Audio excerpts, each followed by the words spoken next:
அங்க லோக்கலைஸ்டான ஒரு space create ஆகுது. இப்போ ஒரு 100 விவசாயிங்க உள்ளூர் விவசாயிங்க இருக்காங்கன்னா அங்க உள்ளூர் பிரச்சனைகள் டிஸ்கஸ் ஆகுது. அப்போ வந்து நம்ம வந்து என்ன சொல்றது, அவங்கவுங்க ஒருத்தவங்களும் ஒரு டெக்னிக் பேசிக்கா இது எப்படி ஆகுதுன்னா அப்சர்வேஷன்ஸ் தான்.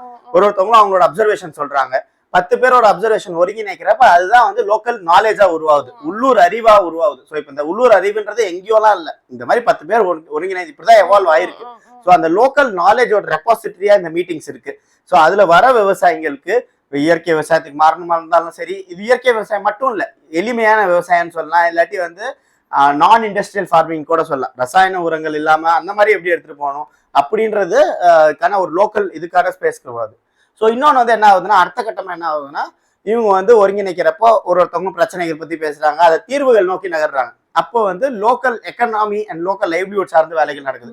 ஸோ அதுக்கு என்ன பண்றாங்கன்னா, விதை திருவிழாக்கள் நடக்கிறாங்க. இந்த விதையை பிரபலப்படுத்தணும்னா என்ன பண்ணணும், விதை திருவிழா நடத்தி விதையை பகிர்றதுக்கான ஸ்பேஸ் உருவாக்கணும். விதை திருவிழாக்கள் நடத்துறாங்க. அங்க வந்து மக்கள் வந்து விதைக்கான ஒரு சின்ன சந்தையை, உள்ளூர் சந்தையை உருவாக்குறாங்க.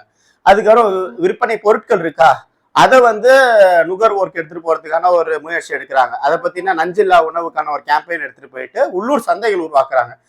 இப்போ வந்து அங்கேயே வந்து கலசப்பாக்கத்துல சந்தை நடக்குது, திருவண்ணாமலையில சந்தை நடக்குது, கண்ணமங்கலத்துல நடக்குது, வந்தவாசியில் நடக்குது. இந்த மாதிரி இந்த ஆர்கனைசேஷன்ல இருந்து நிறைய பேர் வந்து இது மாதிரி பண்றாங்க, அங்க சந்தை நடத்துறாங்க. ஸோ உள்ளூர் சந்தைகள் உருவாகுது. அப்போ உள்ளூர் விவசாயிகளோட பொருட்கள் இந்த உள்ளூர் சந்தைகள்லேயே விற்பனை ஆகிறதுக்கான வாய்ப்பு இருக்கு. அதுக்கப்புறம் அவங்களுக்குள்ளேயே பகிர்ந்துக்கிறாங்க, எக்ஸ்சேஞ்ச் பண்ணிக்கிறாங்க. அதுக்கப்புறம் ஒரு இன்ஃபர்மேஷன் இருக்கு, ஆள்கிட்ட எவ்வளோ நெல் இருக்கு, என்ன இருக்கு, அதை வந்து ஏதோ ஒரு வேற ஏதோ ஒரு மாநாட்டுக்கோ வேற எதுக்கோ ஒன்று போறப்போ ஒருங்கிணைஞ்சு எடுத்துட்டு போறதுக்கான ஒரு ஸ்பேஸ் உருவாகுது. இப்போ அங்கேருந்தே வந்து குக்கிங்கான ஒரு டீம் உருவாகுது. நிறைய இடத்துல போயிட்டு அந்த ஒரு டீம் வந்து குக்கிங் பண்றாங்க, இயற்கையான உணவை குக் பண்றாங்க. ஸோ இந்த மாதிரி நிறைய எவாலுவேஷன் வந்து எப்படி ஆகுது. இது வந்து லோக்கல் லைவ்லிஹுட், லோக்கல் இது எக்கனாமி அது சார்ந்து போதா. இது வந்து முக்கியமா ட்ரைலேண்ட் ஸ்பேஸா இருக்கும், ஒரு ரெயின்ஃபெட் ட்ரைலேண்ட் ஸ்பேஸ். நம்ம நெல்லும் போடுறாங்க, ஒரு மாதிரி காம்ப்ளெக் லைட்டா அப்படி இருக்கும். அங்கேயே வந்து ட்ரைலேண்ட்ல வளர்க்கக்கூடிய நெல்கள்லாம் அவங்க ரிவைவ் பண்றாங்க. இந்த மாதிரி வேலைகள் நடக்குது. அதுக்கப்புறம் அடுத்த கட்டமா இன்னொரு கட்டமா என்ன பண்றாங்க, இந்த கேம்பெயினாவும் எடுத்துட்டு போய் லோக்கல் ஆக்ஷன்ஸையும் எவால்வ் ஆகுது. அங்க ஒரு டேம் வந்தது, அந்த டேம் வந்து நிறுத்துறதுக்கான சில வேலைகள், அந்த டேமுக்கான எதிர்ப்புகள் நடத்துறாங்க.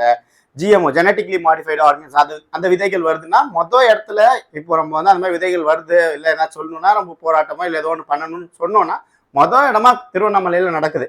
இந்த குழு இருக்கிறதுனால அங்கே நடக்குது. ஸோ ஒருங்கிணைந்து இருக்கிறதா இருக்கட்டும், அதுமாதிரி பல விஷயங்கள் வந்து இந்த இதோட எவால்வ் ஆகி வந்திருக்கு வினி. ஸோ இது மட்டும் இல்லாமல்